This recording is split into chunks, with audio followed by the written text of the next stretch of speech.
할렐루야. 오늘도 새날을 주신 하나님을 찬양합니다. 오늘은 어제와는 전혀 다른 주님의 은혜가 가득한 날이 또 되어질 줄 믿습니다. 그렇게 새로운 은혜, 새로운 축복을 기대하면서 오늘 말씀으로 이 하루를 활짝 열어가도록 하겠습니다. 오늘 우리에게 주시는 하나님의 말씀은 데살로니가 후서 2장 13절에서 17절까지 말씀입니다. 봉독해 드리겠습니다. 주께서 사랑하시는 형제들아, 우리가 항상 너희에 관하여 마땅히 하나님께 감사할 것은 하나님이 처음부터 너희를 택하사 성령의 거룩하게 하심과 진리를 믿음으로 구원을 받게 하심이니, 이를 위하여 우리의 복음으로 너희를 부르사 우리 주 예수 그리스도의 영광을 얻게 하려 하심이니라. 그러므로 형제들아, 굳건하게 서서 말로나 우리의 편지로 가르침을 받은 전통을 지키라. 우리 주 예수 그리스도와 우리를 사랑하시고 영원한 위로와 소망을 은혜로 주신 하나님 우리 아버지께서 너희 마음을 위로하시고 모든 선한 일과 말에 굳건하게 하시기를 원하노라. 아멘. 오늘도 이 말씀을 통해 우리에게 주신 하나님의 음성을 듣게 되기를 바랍니다. 오늘 읽은 2장 그 앞부분의 말씀에 보면 바울이 데살로니가 후서에서 하고 싶은 가장 핵심적인 내용에 대해 언급을 했는데요. 그 내용은 뭐냐 하면 이 주님께서 이미 이르렀다, 즉 주의 날이 이미 도래했다라고 하는 거짓된 주장을 하는 사람들 때문에 그동안 모범적이고 건강하게 신앙생활을 해오던 데살로니가 교인들의 신앙이 흔들리기 시작한 것입니다. 올바르지 못하고 건강하지 못한 방식으로 신앙이 변질되어 가는 모습들을 보게 된 것이죠. 이에 대해서 바울은 우리 주님의 재림은 아직 이르지 않았다라고 하는 것을 확실하게 이야기해 줍니다. 그 근거로 예수님께서 이미 마태복음이나 마가복음이나 누가복음에서 마지막 날의 징조에 대해서 말씀하셨듯이 주님 재림하시기 전에 사탄의 엄청난 활동들이 다양한 징조로 나타나게 될 것이라는 것을 이 오늘 보면 2장 앞부분에서 언급을 합니다.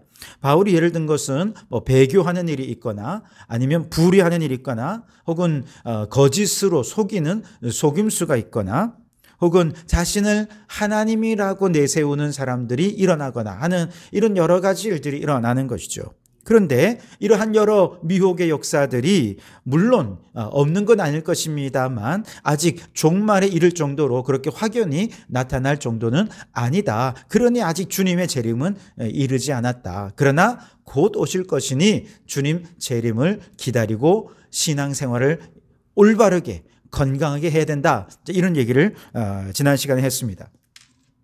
만약에 이렇게 미혹하는 징조들이 이제 주님이 오시는 징조들이 나타날 때 그럼 우리는 어떻게 신앙생활을 해야 되느냐?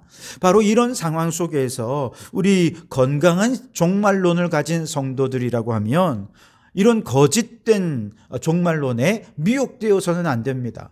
마음이 흔들려서는 안 되는 것이죠. 지금 신앙생활 하는 것, 그 건강한 신앙생활을 그대로 이어가야 됩니다. 그러면서 이렇게 미혹되지 않고 굳건하게 서서 더 건강한 신앙생활, 더 올바른 신앙생활로 사탄의 활동을 막아서는 자들이 되어야 합니다. 그리고 이 모든 사탄의 활동은 결국 예수님이 재림하면 다 없어져 버릴 것들이 되기 때문에 우리는 주님의 재림을 건강한 신앙으로 기다리면서 그렇게 살아갈 수 있어야 한다라고 권면을 한 것이죠. 자, 여기까지 보면 재림을 기다리는 성도들의 어떤 그 신앙의 윤리에 대해서 이야기를 했다라고 생각할 수 있을 것 같습니다.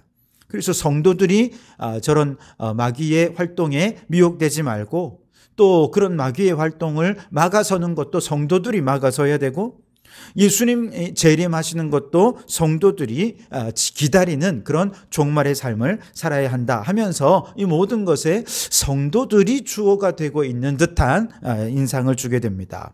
그런데 바울이 이렇게 써놓고 생각해 보니까 자칫 성도들의 의지, 성도들의 노력으로 올바른 신앙의 윤리로 살아가면 주님 재림하시는 거를 올바로 잘 기다리는 건강한 신앙인가? 라고 착각할 수 있겠다라고 하는 생각이 든 것이죠. 그래서 오늘 본문 말씀에는 감사에 대해서 이야기하면서 다시 하나님을 주어로 올려놓으면서 종말의 올바른 신앙의 윤리로 살아가는 모든 것도 결국은 하나님의 은혜가 아니면 불가능하다라고 하는 것을 우리에게 얘기해 주고 있습니다. 13절에 보시면 주께서 사랑하시는 형제들아 우리가 항상 너희에 관하여 마땅히 하나님께 감사할 것은 하나님이 처음부터 너희를 택하사 성령의 거룩하게 하심과 진리를 믿음으로 구원을 받게 하심이니. 아멘. 자, 여러분, 구원을 위해서 성도들을 택하신 분이 누구십니까? 하나님이십니다. 부르신 분이 하나님이십니다. 특별히 성도들을 처음부터 택하셨다 그랬어요. 즉 창세전부터 이미 우리를 구원하시기로 예정하셨고 택하실 만큼 하나님께서 이미 우리를 사랑하셨습니다. 이 처음부터라고 하는 말은 얼마나 감사한 말씀인지 모릅니다. 우리는 처음부터 사랑받은 자고 처음부터 택함받은 자고 처음부터 하나님의 은혜 가운데 있었던 자가 바로 우리 구원받은 모든 성도들이라는 것이지요. 우리가 선택받고 예정되고 구원받은 이 모든 과정에는 인간의 공로, 인간의 노력은 전혀 없지 않습니까? 그래서 바울은 그 사랑과 은혜 안에서 데살로니가 교회 성도들을 구원하여 주신 구원의 주체가 되신 하나님께 마땅히 감사를 드리고 있는 것이죠. 뿐만 아니라 이와 같은 처음부터 우리를 향하신 그 하나님의 사랑을 이루기 위해 하나님께서는 성령님을 우리에게 보내셔서 성령으로 거룩한 삶을 살게 하셨습니다. 즉 구원받은 성도는 성도들이 이제 노력해서 거룩해져야 하는 존재가 아니라 성령 하나님께서 내주하셔서 우리를 이끌어 주심으로 그분의 명령에 순종하며 살 때 거룩한 삶으로 사라지게 되는 것입니다. 수동태라는 것이죠. 성령님께서 이끄시고 우리는 그분을 따르면서 거룩한 성화의 삶을 살아가게 되어야 한다는 것이죠. 그래서 데살로니가 전서 4장 3절에 보면 하나님의 뜻은 이것이니 너희의 거룩함이니라. 그런데 그 거룩함을 내 힘으로 내 능력으로 인간의 공로로 이루는 것이 아니라 7절에 보면 하나님이 우리를 부르심은 부정하게 하심이 아니요 거룩하게 하심이니 그러므로 저버리는 자는 사람을 저버림이 아니요 너희에게 그의 성령을 주신 하나님을 저버림이니라. 그렇게 말씀을 하십니다. 즉 하나님께서 성령을 주셔서 우리를 거룩한 자가 되도록 부르셨다는 것이죠. 성령님께서 우리를 거룩하게 이끄시고 인도해 주시는 주인이 주체가 되어 주신다는 것이지요. 그래서 하나님께서 성령을 선물로 주시고 그 성령으로 말미암아 우리는 성령님께 순종하며 살면서 거룩한 삶, 성화의 삶을 살아서 이 거룩한 하나님의 뜻을 이루도록 하신 것이지요. 바울이 감사하며 기도하는 것도 지금 데살로니가 교회 성도들이 거룩하게 살고 윤리적으로 살기 위해 스스로 노력하고 스스로 힘을 써서 거룩하게 된 것을 감사하는 게 아니란 말이죠. 성도들이 성령의 선물을 받아서 그 성령님의 인도하심을 따라 이렇게 이만큼 거룩한 삶을 살아가는 것에 대해 감사하고 있는 것이죠. 하나님의 주인 되시는 것에 지금 감사하고 있는 것이죠. 그리고 진리를 믿게 하신 분도 하나님이신 것에 감사하고 있습니다.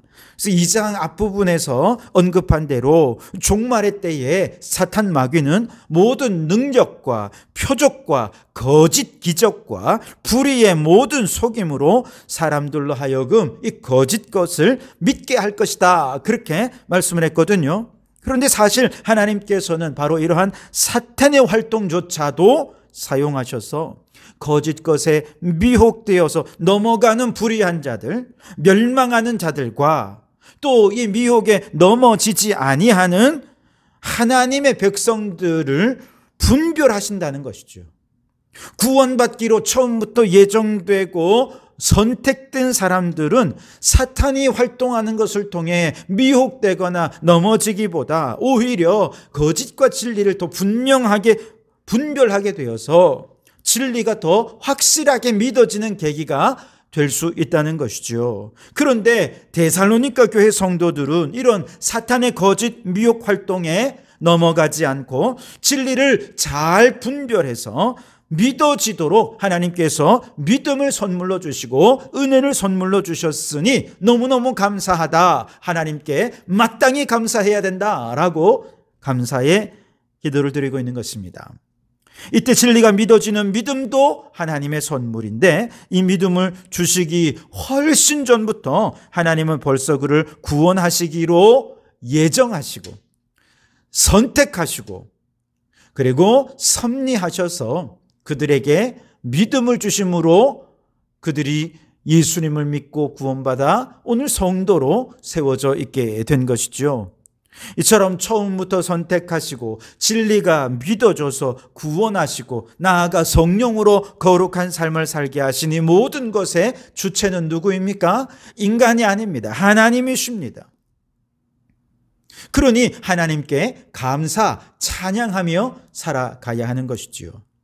그런데요, 이렇게 영적 세계에서 일어난 하나님의 창세전부터 구원의 계획, 그리고 이런 영적 세계에서 일어나는 하나님의 선택하심, 성령의 인치심, 여러분 이런 것들이 믿어진다면 우리는 이러한 하나님의 역사하심에 두 가지 반응을 보여야 하는 것이 마땅합니다. 우선 첫째는 하나님께 마땅히 감사와 찬송을 돌려드려야 되죠. 그래서 바울은 마땅히 하나님께 감사하노라, 그렇게 감사와 찬송을 올려드리고 있습니다. 그리고 두 번째는요, 이러한 하나님의 구원의 계획과 영적 전통을, 영적 사건이 우리 가운데 있었음을 증거해주는 이 전통을 잘 지켜야 되는데, 그 전통이 바로 하나님의 말씀이라는 거예요. 13절을 보시면, 그러므로 형제들아 굳건하게 서서 말로나 우리의 편지로 가르침을 받은 전통을 지키라. 아멘. 보통 전통이라고 하면 캐캐 묵은 것이고 또 낡은 것이고 경직된 것이라 우리가 좀 이거 깨뜨려야 된다 이렇게 생각하지만 이건 아니라는, 오늘 본문에서는 이 전통은 우리가 반드시 붙잡아야 될 전통이 있습니다.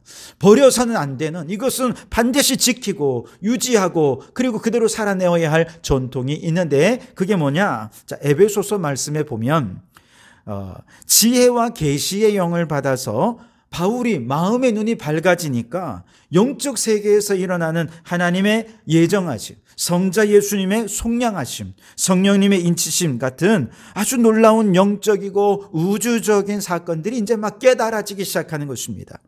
그리고 이 놀라운 영적 비밀에 대해 사람들을 만나서 말로서 증거했고, 또 그들을 떠날 때에는 편지로 써서 성도들에게 또한 알려주었습니다.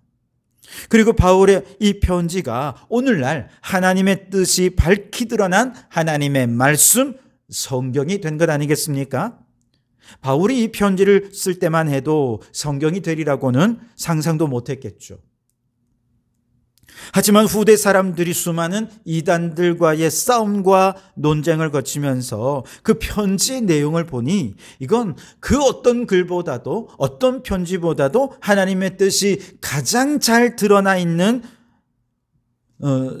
편지 내용임을 확인하게 되면서 이것을 성경으로 확정을 지을 수 있게 된 것이지요. 물론 바울이 이 편지를 쓸 때만 해도 아직 이 내용이 정경으로 확정된 건 아니었습니다만, 흔들리는 성도들의 신앙을 건강하고 올바르게 지켜주고 세워주는 바울의 가르침과 그의 서신들은 아주 훌륭한 전통으로 그렇게 사람들이 받아들이고 그것을 잘 지키는 것이 하나님이 행하신 구원 사건을 깨달은 자들이 하나님께 반응해야 할 반응이었다는 것이죠. 여러분, 우리가 구원을 받아서 하나님의 자녀가 되는 모든 과정에 하나님이 주인 되시는 것을 믿으시기 바랍니다. 그 하나님께서 성령을 선물로 주셔서 우리에게 믿음으로 구원을 받을 수 있도록 해주셨습니다. 건강한 종말의 신앙으로 올바른 신앙의 윤리를 따라서 사단마귀를 대적하면서 그렇게 굳건한 믿음 위에 서게 하시는 분도 하나님이십니다. 그러니 그 하나님의 놀라운 은혜와 사랑과 섭리를 깨닫는 순간 우리는 먼저 하나님께 그 마땅한 감사와 찬송을 올려드려야 할 줄 믿습니다. 그리고 그 하나님의 말씀을 오늘 우리에게 주시는 주의 음성으로 받아서 하나님의 말씀에 순종하고 믿음의 역사, 사랑의 수고, 소망의 인내로 건강한 종말의 신앙으로 살아가야 할 줄 믿습니다. 여러분, 하나님의 말씀을 사랑하시기 바랍니다. 하나님의 말씀은 이단을 대적하는 능력이고 우리의 신앙을 건강하게 지키는 힘이 되는 줄 믿습니다. 그러니 이 하나님의 말씀 굳게 붙잡고 믿음 안에 말씀으로 승리하는 여러분 되시기를 주님의 이름으로 축원합니다. 기도하시겠습니다. 하나님 감사합니다. 오늘도 눈을 뜨며 주님을 생각하고 귀를 열어 주의 음성을 들으며 하루를 시작할 수 있게 해 주시니 감사합니다. 수많은 사단마귀의 미혹이 다양한 모습으로 우리에게 다가온다 할지라도 우리는 굳건한 믿음 위에 이 모든 것을 잘 지켜내는 저희들이 되게 해 주시옵소서. 그러나 내 힘과 내 능력으로 하는 것이 아닙니다. 모든 것의 주체는 하나님이십니다. 하나님께서 우리를 구원해 주셨고 하나님께서 우리를 믿어지게 해 주셨고 하나님께서 우리를 거룩하게 해 주시는 줄 믿습니다. 그 하나님 앞에 감사와 찬송을 올려드리는 저희들이 되게 해 주시옵소서. 오 하나님 아버지, 하나님이 모든 것의 주인 되심을 확인한다면 이제 하나님의 뜻대로 살아가는 저희들이 되게 해 주옵소서. 그 뜻을 우리에게 증거해 주시는 하나님의 말씀의 전통을 굳게 붙잡고 말씀대로 순종하고 말씀대로 살아서 우리의 모든 삶의 걸음걸음 거룩한 하나님의 영광을 나타내는 저희들이 되게 해 주시옵소서. 주님의 말씀이 우리에게 힘이 되고 주님의 말씀이 우리에게 위로가 되어서 천국 가는 이 길이 우리의 기쁨이요 은혜요 축복임을 경험하게 해 주시옵소서. 예수님 이름으로 기도하옵나이다. 아멘.